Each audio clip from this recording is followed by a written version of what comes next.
Saudara, dalam persidangan kasus pembunuhan Yosua dengan terdakwa Irfan Widianto terungkap perintah merusak barang bukti CCTV berasal dari Ferdy Sambo. Menurut dakwaan jaksa, ada total 20 CCTV yang berada di Kompleks Polri Duren 3 Jakarta Selatan. Namun menurut terdakwa Irfan, Sambo memerintahkan hanya mengambil CCTV yang ada di pos pengamanan karena letak dan sorotannya mengarah ke rumah dinas Ferdy Sambo. CCTV itu pun dirusak. Tidak hanya CCTV, Sambo juga meminta alat untuk menyimpan rekaman CCTV berupa mesin DVR ikut dirusak. Dari keterangan penyedia jasa layanan CCTV, Afung yang bersaksi di persidangan, DVR CCTV Pos Satpam diganti, padahal menurut saksi tidak ada kerusakan. Tidak hanya rekaman di DVR, Ferdy Sambo juga ikut memerintahkan laptop yang menyimpan salinan rekaman CCTV ikut dihancurkan. Dalam dakwaan jaksa terhadap para terdakwa, perintangan penyidikan Arif Rahman Arifinlah yang mematahkan laptop dengan menggunakan tangannya. Perusakan barang bukti CCTV termasuk rekamannya menjadi dakwaan utama dalam kasus perintangan penyidikan kasus pembunuhan Yosua. Hakim pun kembali meminta keterangan sejumlah saksi termasuk penyedia layanan CCTV. Kita akan simak informasi selengkapnya berikut ini. Sidang kasus perintangan penyidikan pembunuhan Brigadir Yosua kembali digelar Pengadilan Negeri Jakarta Selatan. Kali ini penyedia layanan CCTV diminta jaksa penuntut umum untuk menjadi saksi. Dalam persidangan, saksi Chong Jiu Fung atau Afung mengungkap diminta oleh AKP Irfan Widianto mengganti DVR atau alat perekam CCTV. Padahal DVR sebelumnya tidak rusak. Itu tidak ada kerusakan dari DVR yang saudara ganti. Ya, pertanyaannya kenapa kok nggak rusak diganti itu? Apa tidak menjadi pertanyaan saudara gitu? Selama ini kalau pekerjaan saya seperti di lapangan ini, maksud saya kan pekerjaan lepas Pak. Selama terima ada order untuk mesin penggantian itu, saya sesuai dengan pesanan customer saya. Ya itu sudah saudara jelaskan tadi. Siap. Yang ditanya adalah, ya ngapain juga ini nggak ada kerusakan kok diganti kan gitu? Paling tidak kan ada dalam pemikiran saudara yang seperti itu. Ada. Iya. Seperti itu ada. Karena terus? Saya pikir ini mesin Cina. Dan saya sempat kepikir ini kok pos penjagaan kok pakai mesinnya mesin Cina. Kenapa nggak pakai bagusan gitu yang Taiwan? Ya saya pikir ya mungkin karena pengurus komplek yang di sana pemesan seperti ya udahlah. Memang penggantian itu. Saudara mau jawab itu maksudnya apa? Enggak, secara saya melakukan analisa sendiri dalam pikiran saya melakukan pengganti DVR. Oh kenapa ganti? Oh ini mesin lama, yang saya ganti ini mesin lebih baru. Sekalipun demikian kan saudara sudah sebutkan tadi, saudara katakan bahwa ini tidak ada kerusakan gitu loh. Iya memang tidak ada kerusakan, tapi karena saya disuruh saudara Irfan untuk ganti. Jadi saudara Irfan itu ada customer saya kan tidak ada kepentingan di sana Pak untuk tanya kenapa harus diganti. Iya, saya cuma melakukan apa yang disuruh ya saya ganti. Baik. Kuasa hukum Hendra Kurniawan dan Agus Nurpatria pun mencecar Afung bahwa bukan klien mereka yang meminta penggantian DVR CCTV. Saudara saksi tadi sudah bercerita panjang mengenai DVR dan CCTV yang diperintahkan oleh saudara Irfan. Ya. Saudara saksi di sini saya ingin bertanya, apakah saudara saksi pernah bertemu dengan terdakwa Hendra? Belum pernah. Bagaimana dengan terdakwa Agus? Belum pernah. Apakah saudara saksi pernah dihubungi, meskipun belum pernah ketemu, pernah dihubungi oleh mereka berdua? Belum. Diperintah? Belum. Cukup dari saya. Mungkin lanjutkan rekan saya yang mulia. Silakan. Dalam dakwaan jaksa disebutkan, salah satu rekaman CCTV yang sudah diunduh memperlihatkan saat Yosua masih hidup. Rekaman CCTV itu sempat ditonton oleh Arif Rahman, Baikuni Wibowo dan Cuk Putranto, dan Ridwan Reki Nelson pada 12 Juli 2022. Saat itu Cuk Putranto mengatakan, "Bang, ini Yosua masih hidup." Pada 13 Juli 2022, Arif Rahman diajak Hendra Kurniawan menghadap ke ruangan Ferdy Sambo. Kedatangan Arif dan Hendra untuk melaporkan isi rekaman CCTV yang sudah dilihat Arif, salah satunya ada rekaman saat Yosua masih hidup. Setelah mendengar laporan ini, Ferdy Sambo memerintahkan Arif Rahman dengan kalimat, "Kamu musnahkan dan hapus semuanya." Mendengar laporan yang disampaikan oleh Hendra dan Arif, Ferdy Sambo lantas meminta Hendra untuk menyelesaikan masalah ini. Sambo mengatakan, "Masa kamu tidak percaya saya? Ra, kamu cek nanti itu adik-adik, pastikan semuanya beres." Dalam pertemuan segitiga Sambo, Hendra dan Arif saat itu, Arif tidak berani menatap Verdi Sambo. Saat itu Verdi Sambo mengatakan, "Kenapa kamu tidak berani menatap mata saya? Kamu kan sudah tahu apa yang terjadi dengan mbakmu." Dalam momen ini dijelaskan dalam dakwaan jaksa, Verdi Sambo mengeluarkan air mata. Setelah pernyataan Verdi Sambo terhadap Arif, selanjutnya Hendra Kurniawan turut membujuk Arif dengan mengatakan, "Sudah Arif, kita percaya saja." Tidak lama berselang, perbincangan ketiganya berakhir. Saat Hendra Kurniawan dan Arif Rahman akan meninggalkan ruangan, Verdi Sambo kembali menyatakan, "Pastikan semua sudah bersih."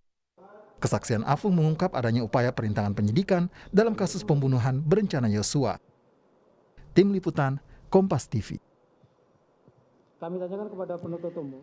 Lalu bagaimana praktik perusakan CCTV dilakukan dalam upaya perintangan penyidikan? Kami telah terhubung dengan pakar digital forensik Pratama Persada. Selamat malam, Bung Pratama. Selamat malam, Mbak Cindy. Baik, Bung Pratama, tadi kita mendengarkan bagaimana kesaksian pengusaha CCTV yang menyebutkan soal DVR, kemudian dan CCTV. Kepada kami yang awam ini, Bung Pratama, bisa digambarkankah DVR dalam penggunaan CCTV fungsinya seperti apa dan pentingnya seperti apa? Ya, begini. Jadi kan kalau kita berbicara masalah sistem CCTV itu kan kameranya ada banyak ya. Ya. Ada yang 8, ada yang 16 begitu. Nah, kamera yang banyak itu kan harus dilihat dalam satu konsol, bisa dilihat dalam satu layar kan. Nah, dalam satu layar itu namanya dikonekkan ke DVR, digital video recording gitu. Jadi satu alat yang di dalamnya nanti ada hard disknya, kemudian ada sistem untuk recordingnya dan ada sistem untuk view-nya. Nah, itu nanti ada colokan-colokan kamera CCTV itu nyolok ke DVR ini. Nah, dari DVR inilah semuanya bisa dikontrol. Mau mematikan CCTV-nya, mau merekam CCTV-nya, mau menghapus CCTV-nya, atau apapun, atau menamai CCTV-nya itu bisa dari DVR ini gitu. Nah, di DVR ini komponen utamanya itu ada boardnya itu kayak board komputer begitu yang fungsinya untuk sistem operasi yang ada di perekaman CCTV-nya, dan ada hard disk yang digunakan untuk penyimpanan. Hard disknya inilah yang sebenarnya digunakan untuk menyimpan data-data rekaman dari semua kamera yang terkoneksi ke dalam alat DVR ini gitu, atau dalam digital video recording ini. Nah, oleh karena itu DVR ini sangat penting gunanya untuk apa? Untuk merekam, untuk menjadi sistem yang melakukan perekaman terhadap apa yang dilihat kamera-kamera yang dipasang di sekitar kita gitu, atau di rumah tersebut. Nah, DVR ini bisa dikonekkan ke monitor yang bisa digunakan untuk melihat secara real time rekaman-rekaman, atau melihat secara real time keadaan dari kamera-kamera tersebut, atau tidak dikonekkan ke kamera, nggak ada masalah gitu. Jadi walaupun kameranya pun monitornya pun mati, DVR-nya tetap hidup gitu. Nah, DVR ini yang model-model baru biasanya sudah bisa terkoneksi ke aplikasi gitu. Jadi bisa kita monitor menggunakan komputer, bisa kita monitor menggunakan handphone begitu, sehingga sebenarnya tidak perlu monitor yang ditaruh di alat DVR-nya itu gitu. Oke, artinya untuk alat merekam, menyimpan, jadi kalau nanti mau playback atau memutar kembali itu bisa lewat DVR begitu ya, Bung Pratama. Betul. Nah, berapa besar kapasitas DVR biasanya dan bisa merekam sampai durasi berapa lama? Nah, ini tergantung dengan kapasitas hard disk-nya. Ada yang 1 tera, ada yang 2 tera, ada yang 4 tera, bahkan sekarang ada 8 terabyte begitu. Nah, masalah lama tidaknya itu tergantung resolusinya. Apakah resolusinya mau kita atur yang resolusi tinggi, resolusi menengah, atau resolusi low gitu. Kalau resolusinya low, yang rekamnya bisa panjang, bisa sebulan, bisa 2 bulan begitu. Dan nanti akan otomatis terhapus gitu. Jadi misalkan perekaman dalam waktu sebulan, nanti tanggal 1 bulan depannya itu menghapus tanggal 1 bulan sekarang gitu. Jadi muter terus. Kalau tadi saksi di sidang menyatakan ia diminta untuk menghapus 2 tera. Seberapa besar 2 tera itu kira-kira kalau jangka waktu atau durasinya berapa lama? 2 tera dengan kapasitas resolusi yang standar itu bisa sebulan lebih itu mungkin. Bisa 1 bulan ya? Ya. 1 bulan terakhir. Nah, tadi juga disebutkan dalam persidangan. Kameranya, Mbak. Kameranya ada berapa gitu. Kalau kameranya semakin banyak, dia semakin dekat waktunya gitu. Tapi tadi saya dengar kameranya ada 8 ya. Kalau kamera 8 saya pikir 30-40 hari masih bisa itu. Oke, 30-40 hari bisa terekam di DVR itu. Nah, untuk data yang dihapus di DVR sesuai dengan keterangan saksi di persidangan, bisakah data yang dihapus ini dikembalikan atau direstore sehingga bisa ditayang ulang? Ya bisa banget lah. Bisa ya?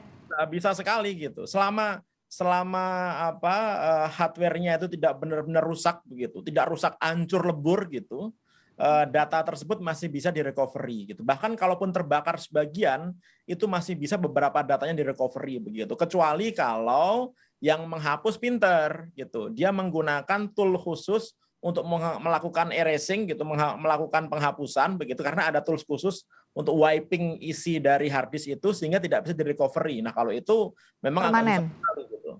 Oke. Tapi kalau penghapusan biasa, aduh enteng banget cara balikinnya. Gampang. Nah, tapi di sidang tadi juga menyatakan ada saksi Afung yang menyatakan bahwa sudah nggak ada lagi mesin DVR lama. Apakah bisa CCTV-nya berfungsi tanpa ada hard disk di dalamnya? CCTV bisa berfungsi dong tanpa hard disk, Oke. tetapi tidak bisa merekam. Gitu. Ah, Untuk view saja bisa gitu, tapi tidak bisa dilakukan perekaman. mungkinkah hard disk itu tidak ada di mesin DVR atau selalu Kayaknya- ada? Kayaknya nggak mungkin kalau nggak ada. Ya pasti ada gitu. Walaupun kecil biasanya kalau kita beli DVR standarnya itu sudah barengan dengan hard disknya. Saya nggak pernah nemuin itu orang jual DVR gitu tanpa ada hard disk atau tanpa ada media penyimpanan. Minimal ada ada SD card lah gitu. SD card yang digunakan untuk melakukan perekaman. Gitu. Tapi kalau nggak sama sekali, kok kayaknya enggak ya gitu. Kecuali kalau kamera-kamera murahan ya kan ada tuh kamera sekarang 200.000 gitu, yang 1 biji 2 biji doang itu, nah itu mungkin nggak ada gitu. Tapi kalau DVR harusnya sih ada ya. Oke, Anda tadi menyebutkan seharusnya bisa di-restore untuk dilihat kembali rekaman dalam DVR kalau kerusak atau cara menghapusnya sederhana begitu ya menurut Anda. Tapi kan tadi juga ada pernyataan bahwa laptop yang menyimpan rekaman itu kemudian dipatahkan atau dirusak. Ini Yang sudah dirusak itu kena hard disknya atau tidak gitu. Kalau yang dirusak adalah komputernya, monitornya hancur, tapi selama hard disknya masih bisa direcovery begitu, disknya, piringannya itu masih bisa dibuka, saya pikir masih bisa direcovery begitu. Orang yang hard disk kebakar aja masih bisa kok Mbak. Hard disk yang patah aja masih bisa kok. rumitkah itu untuk bisa merestore kembali video untuk bisa ditarik dan Rumitnya dilihat enggak. kembali? Rumitnya enggak, but take times gitu. Butuh waktu tergantung kerusakan. Berapa lama waktu yang dibutuhkan biasanya untuk bisa mengembalikan kembali rekaman yang disebutkan tadi sudah dirusak atau dihapus? Kalau dihapusnya dengan dihapus biasa gitu ya, masih utuh begitu, itu nggak nyampe 3-4 jam udah selesai itu beres itu. Dengan hard disk 2 tera ya, dengan hard disk 2 tera gitu. Oke, Tapi kalau misalkan itu udah hancur gitu, udah patah-patah gitu ya, mungkin butuh waktu 3-4 hari lah ya. jadi menurut Anda kalau memang ada situasi dalam hal ini dihapus kemudian laptopnya dipatahkan, DVR tidak ada, apakah masih bisa ada peluang untuk bisa menarik kembali atau merestore kembali rekaman CCTV itu? Asal Dalam hard kasus disknya ada, fisiknya ya, hard disk fisiknya ada begitu, Baik. itu bisa kita tes untuk kita recovery. Asalkan hard disknya ada, itu yang penting ya. Hard disk penyimpanannya ada begitu. Baik. Saya pikir mereka tidak akan punya pikiran untuk menghapus ini dengan aplikasi-aplikasi eraser yang mungkin mereka nggak ngerti gitu, karena tidak sembarangan orang ngerti aplikasi penghapus yang tidak bisa direcovery lagi begitu. Oke, Karena perintahnya kan dadakan ya, kemudian perlu menghapus begitu ya, paling tinggal di delete aja gitu kan. Kita tahu ketika kita melakukan delete biasa pun, jadi kalau kita berbicara masalah hard disk, format hard disk gitu, kalau kita melakukan penghapusan biasa, yang dihapus itu bukan datanya, tapi itu daftar isinya lah gitu. Daftar isinya dihapus gitu, tapi datanya masih ada di sana gitu. Datanya masih ada dan mungkin saja bisa ditarik atau ditayangkan kembali ya. Baik. Terima kasih Bung Pratama sudah berbagi informasi terkait dengan DVR, CCTV dan apa pentingnya DVR dalam CCTV bersama kami di Sapa Indonesia Malam hari ini.